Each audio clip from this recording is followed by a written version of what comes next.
Ce week-end, Jean Reno sera l'invité de Bernard Montiel sur RFM.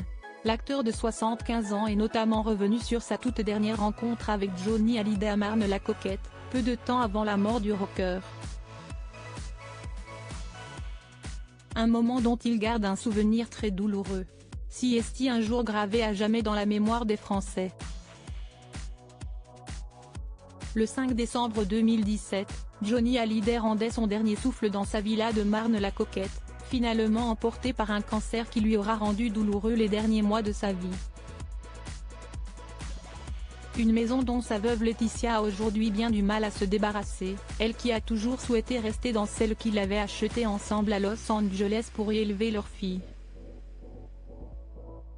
Ils seront bien peu nombreux à obtenir l'autorisation de franchir le pas de la villa Hallyday pour se rendre au chevet de la légende du rock durant ces derniers mois. Parmi eux, son ami de longue date Jean Reno qui le considérait d'ailleurs comme son meilleur ami. Pour moi, c'était un ami, c'était un homme généreux, c'était un artiste, un énorme chanteur. Il faut que je sois présent pour cette fille, parce que je suis le parrain de Jade, et pour sa mémoire. Parce qu'avec moi, il a été un cœur énorme, confiait-il encore l'été dernier dans cet avou.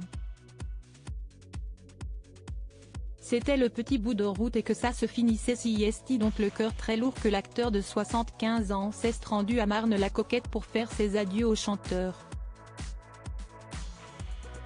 Un moment toujours gravé dans sa mémoire et plein de regrets, comme il l'a expliqué à Bernard Montiel lors de son passage sur RFM ce samedi dans un extrait dévoilé par nos confrères de Gala. C'était un homme tellement formidable. Je n'ai pas vécu de mauvais moments avec lui. Je n'ai eu que le pain blanc, a-t-il commencé par raconter, avant que l'animateur ne lui rappelle un souvenir. Tu lui as tenu la main et tu lui as dit que tu le verrais à Noël. C'était une bêtise. Il savait comme moi que c'était le petit bout de route et que ça se finissait, se souvient Jean Reno, tout comme la main fragile, agréable et amicale de Johnny au creux de la sienne.